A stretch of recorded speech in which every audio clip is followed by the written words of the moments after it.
Welcome to the JEMS Report, brought to you by Clarion Events, Fire and Rescue Group, and the Journal of Emergency Medical Services.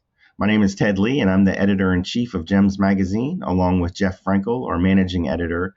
We will be bringing you subject matter experts and industry leaders to talk about all things EMS. And today, our very special guest is Dr. Michael Carr, Executive Director of Prehospital and Ambulatory Services, Virtual Emergency Services, PAVES.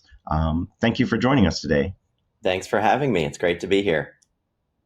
So why don't you start off and give our audience a little bit of your background and kind of outlay who is PAVES? That's quite a long title. And tell us a little bit about what you guys do. Absolutely. So my name is Michael Carr. I'm an emergency physician and EMS physician at Emory University. I've been on faculty since 2018, and in the role of EMS and disaster medicine, I'd say most of my work is outside of the hospital. Early on in my career, actually during my fellowship, I gained a particular interest in telemedicine, specifically all virtual care that can be brought to the field to enhance patient experience, optimize resources, and in essence, make the system more efficient. So I started right out of the gate in 2018 and started, looking at various grants and opportunities to support research. I always have to tell the story early on in the pandemic. This was March 2020. I was infected with COVID. I think I was the first person in my physician practice to be infected. So naturally, I was banned away in the second bedroom of my apartment for 2 weeks. Nobody knew what to think. That was a silver lining of the pandemic for me, right? Because I had a lot of time to sit down and work on a grant proposal. And I particularly got interested in the rural disparity and how we could potentially use virtual care to support that disparity and focus on improving outcomes or really reducing time to definitive care. That was really where I developed my interest. Thankfully, I was successful with a HRSA grant proposal. HRSA is the Health Resources Services Administration, and I was accepted as part of the Telemedicine Network Grant Program to build out a telemedicine network in rural Georgia. And we can get into the particulars about that, but there were various needs around the state that we were able to meet with a virtual care network. Well, as you mentioned, early on in your career, 2018, the pre-COVID time, I know that telemedicine was something that was talked about. There were items where, we think this could work in certain areas, and then COVID really forced it on us to where, we really had no choice. But to your point, for Georgia, rural medicine is really taking off with some of this telemedicine. Don't you agree? Absolutely. And you hit the nail on the head. I think leading up to the pandemic, looking at the use of telemedicine and emergency medicine, it was really limited. If there was any research or experience described in EMS, it was usually telestroke or, in the case of emergency medicine, telebehavioral health. So those were kind of the two teles that we saw, and there were some programs that were successful. My mission was to develop a program that was more acute care focused or time sensitive focused.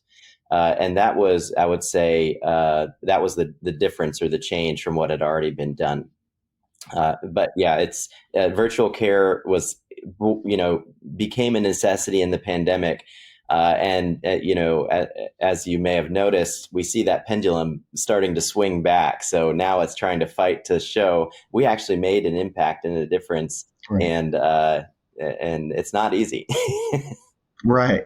It's funny you mentioned the pendulum, because I use that example for a lot of things. It's, we always swing the pendulum as we are adjusting to things, and we never get it quite right the first time. There's always an overcompensation for it, and then we start to bring it back. And, as we have more data and, we're looking at the research and we're looking at the capabilities, a lot of people are looking back at the COVID times and saying, well, we had to do it then, but that means, we were successful in doing that. So that means we can still do it now. And then what else can we do with it?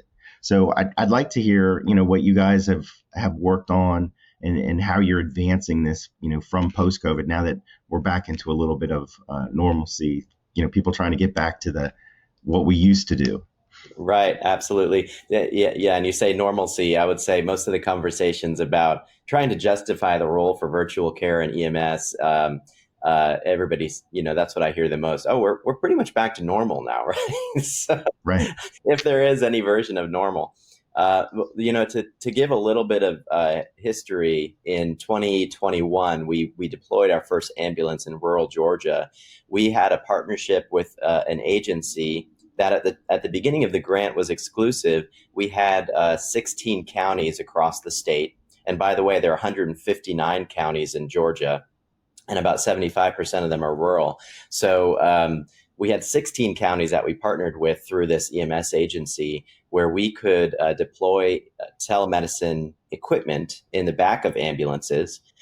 So that was a tablet computer. We had a noise canceling microphone speaker mounted to the wall. Those were all mounted to the side of the ambulance. We had a pan-tilt zoom camera in the ceiling, and the monitor defibrillators that we were using could connect via Bluetooth to the tablet. So we could stream all of the vital signs and see what was happening with the patient remotely.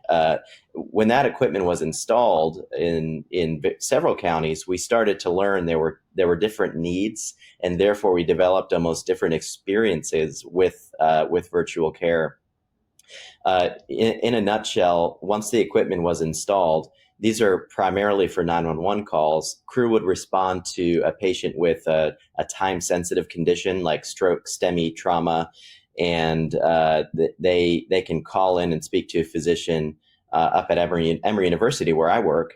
And that, the first leg of that experience is the physician providing direct, online medical control, right? Being able to have a conversation with the crew, provide orders if needed, interview the patient. We got pretty good at getting a virtual physical exam. And, that seemed obvious. That's the most natural part of telemedicine, especially when you can see all the vital signs and stream them in real time, and get a sense of what you're seeing in the patient in front of you. I would say the most value was with the second leg, which was actually facilitation of that patient's care. So the example I would like to use is, we'll call a small rural hospital and say, oh, you're getting a stroke patient. Symptoms started an hour ago. They're about 20 minutes out. You're the closest stroke center, even though you're not, comprehensive. Could you clear your CT table? Give me the number for your neurologist. I'll call and I'll give them the story. And here's all the patient's information so that you can get them registered in advance of their arrival. So all those little micro steps that we're taking and facilitating that patient's care is ultimately going to reduce the time to definitive care. Right. Or time to intervention. And, right. And I mean, initially, of course, there's a learning curve with this. And, people are going to say, well, you're spending more time on scene, or it's taking more time on scene. But to your point, by getting all of these things in place earlier, by the time they hit the hospital, it's a more seamless transition into the system. There's not the wait at the hospital as people are trying to funnel through, getting information, getting the consults, moving the patient to the proper destination. Mm-hmm. Yeah. And you brought up a good point. We, early on, there was a concern that, if we took the time to evaluate patients on scene, that would extend the scene time and therefore delay care. Most of the time, though, crews were calling when they were already rolling. Crews knew where they were going. They knew the closest hospital. Oftentimes it's, in a lot of the counties we were working with, we're looking at 35, 40-minute drives. They had to get on the road. So the beauty of the noise canceling speaker was they could be driving lights and sirens down the road and we could still hear them. They could say, they could say things in very small voices. We could hear everything just fine. They could hear us despite the loud noises and chaos in the background. That actually, that's one thing that we started collecting data on early on. For a number of reasons, though, our data collection experience was foiled, pandemic being one, but also our EMS partner agency, started pulling out of rural counties, I think as a direct result of the pandemic. So we had a lot of turnover trying to develop new relationships and partnerships, which is just the nature of the business that you're in, right? In EMS. So getting into the question of interaction with EMS crews, and the concern of, maybe having a little bit of big brother looking over your shoulder, how did they respond to having this additional equipment in their ambulances? That's a great question. And there was a lot of regional variability between counties, especially. Some counties were entirely supportive and called for every single case, from lift assist to hypoglycemia. They were calling for everything and really got to embrace the technology. Other counties, there was a lot more hesitation about the new process and new change. There were several paramedics who saw it as a way to check on them, right? So a lot of it was managing change and going to visit those resistant counties in person and build relationships. A lot of it was giving examples of how we were using virtual care to enhance the experience. I remember specifically going down and we had a forum and they said, well, tell me how it could have helped this pediatric burn patient, right? We're not doing anything different in our care. We've got our fluid guidelines, we've got pain control, we're going to the burn center. How's that going to change this patient's outcome? So I could give the example of, well, yeah, you're doing the right care, and having a physician to bounce questions off of if something outside of that protocol or management came up. That's really the one piece of the puzzle. But the second value that's going to benefit the patient, I'm calling the burn center. I'm giving them the patient's information. I'm giving them the story. I'm telling them exactly what treatment we're initiating, exactly how much fluids we're starting, exactly what pain medicine they're getting.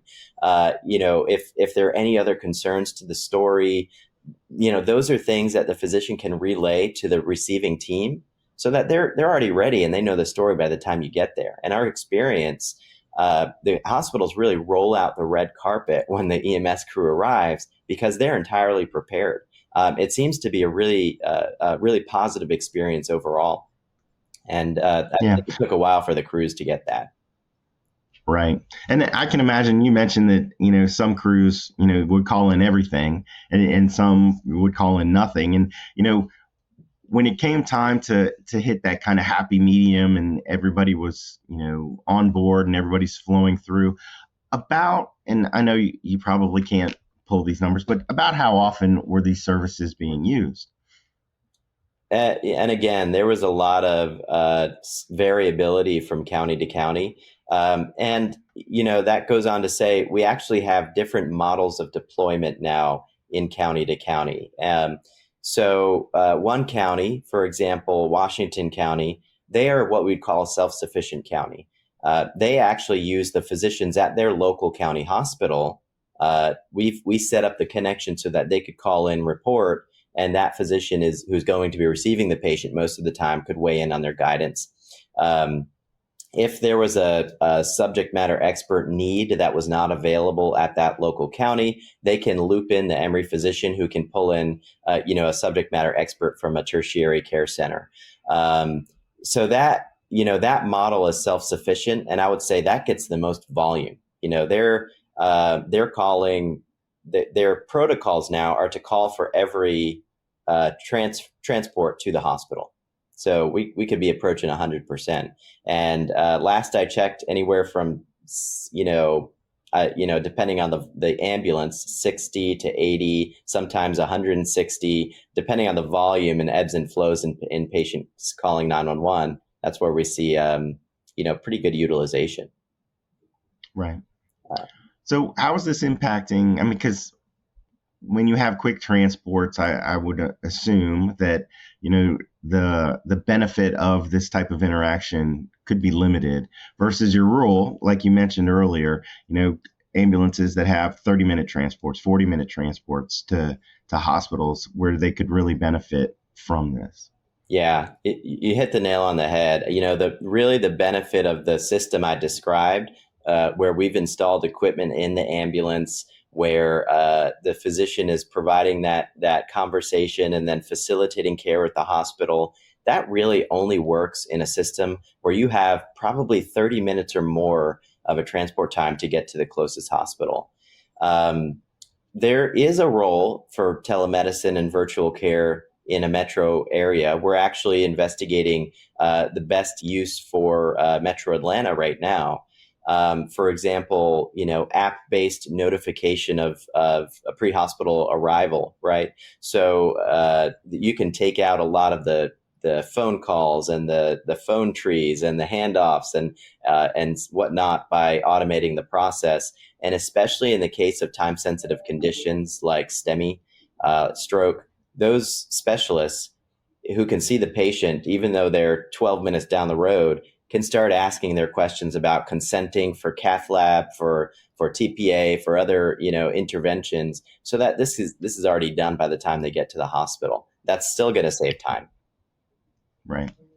Now, does your program deal? I mean, we've been talking strictly with the 911 type systems for community paramedic or mobile integrated health, whatever the agency is calling it at this time, where the care is, or the intent is not necessarily to transport the patient, have the patient safely at home and still get a consult.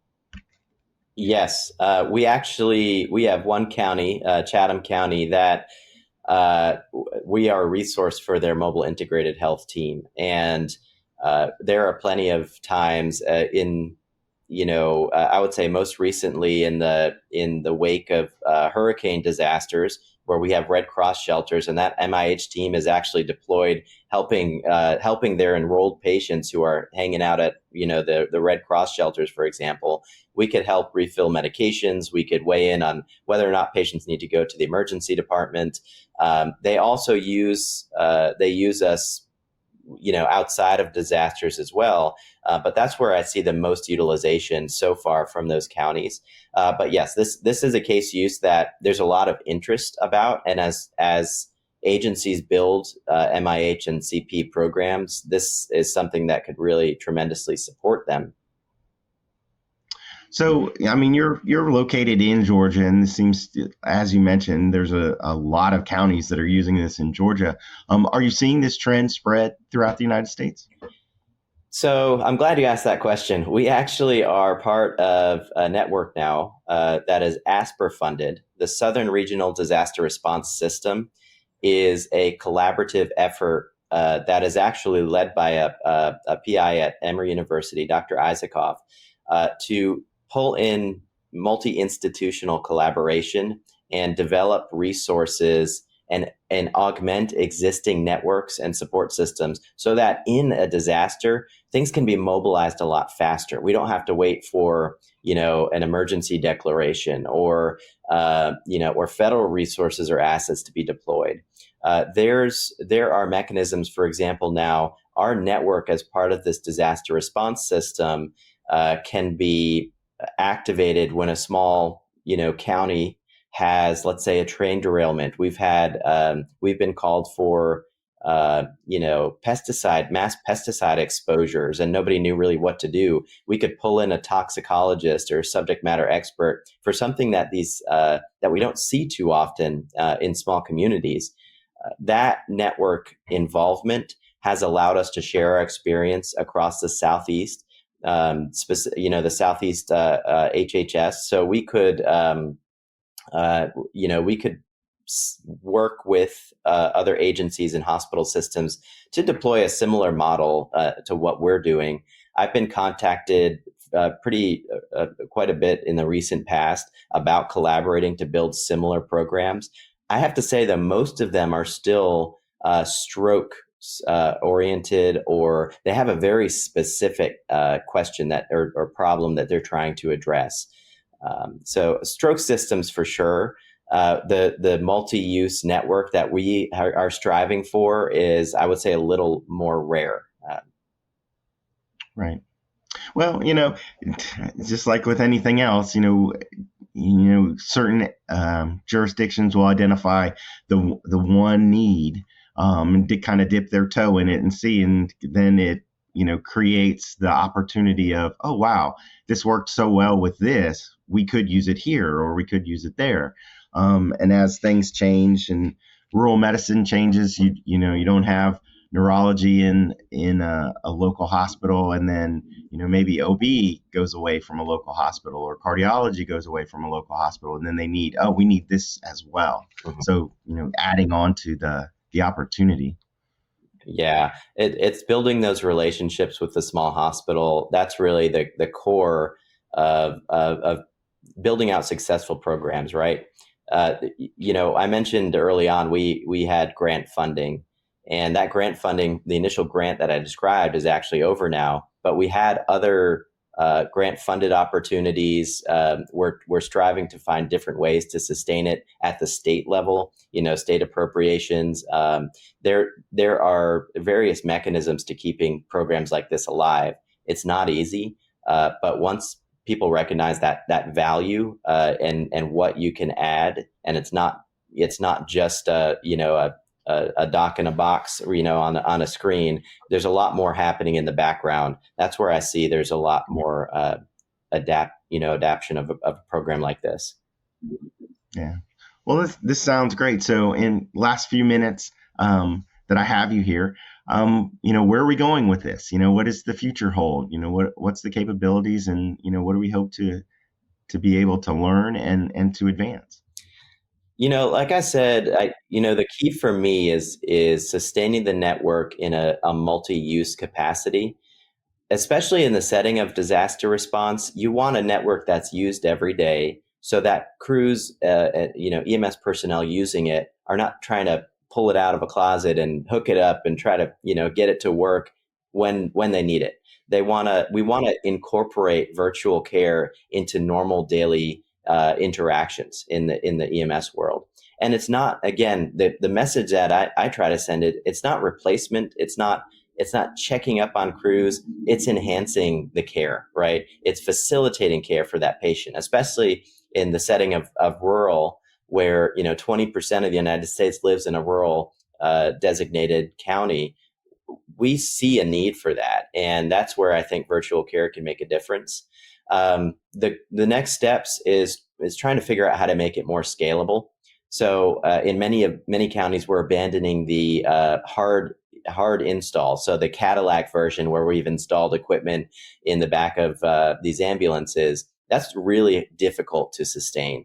As you can imagine, ambulance gets in an accident, taken out for maintenance. We've got to move that equipment over to another ambulance. There are ways that we can do it, but it slows things down quite a bit. Right. And so figuring out how to be available for, just on a mobile device. We now have, iPhone, iPad access. You don't need the fancy equipment to call in and talk. The monitor streaming is not always required. So we're now just trying to use it more to figure out those nuances and find the best use, and ultimately hope to keep sharing our experience. We, have a manuscript coming up soon. I think we just need to keep talking about it to make it more normal, right? Yeah. Well, and also too, I mean, as technology advances and we kind of are able to tweak it, best practices come out, cost goes down, better utilization of current equipment, Mm-hmm. Will help facilitate those type of things. And a lot of times, you've got urban agencies using it, you have rural agencies using it. Somebody goes to look and you're like, well, that's not us. That's not who we are. We don't have their same problems, or we don't have their same budget. Mm-hmm. But there's something that's out of that group or out of that technology that, oh, we could use that. That is cost effective. That is a way for us to kind of get into it and then start expanding. Yeah, it's not a one size fits all system. That's part of the success of our program, is being, adapting to meet the needs of the local community. some counties have very poor connectivity. So we've deployed, mega range antennas to try to figure out if we could boost the cellular connectivity and really enhance that experience. So far seems to be working. And some counties, connectivity is great, but they have to drive for, an hour and a half to get to the closest hospital. And, you have to make sure the equipment is being charged on the way. If for some reason there's an issue with the power circuitry and the tablet stops getting charged, it'll just shut off in the middle of a conversation, right? So all these things you kind of have to figure out and be, and adapt. Yeah. Well, Dr. Carr, thank you for joining me today. I really appreciate you taking time to talk about this. It's all really cool. And, during my career, I've seen, pieces and parts of this, and to have a system up and running is kind of exciting. I think there's a lot of opportunity for this for standard 911, for community paramedic or mobile integrated health. You opened my eyes to the aspect of, potentially using it during disasters. So yeah, I think this is a great opportunity. Yeah, it's really a cool niche to be working in. I think there's a lot that's going to change, and as we see regulatory changes supporting reimbursement, for example, that's where we're going to start to see a lot more agencies picking this technology and these various case uses up. Yeah. Well, as you mentioned, just to start something like this, it's expensive. A lot of people go with grants, but, grants are not forever. You've got to figure out sustainability of these type of programs. For sure. Well, again, thank you very much. And we look forward to hearing more about this program. And, if you'd like to join us again with updates, we'd love to have you. Well, I'd love to do that. Hopefully good news in the future moving forward. Thanks so much for having me, Ted. Thank you.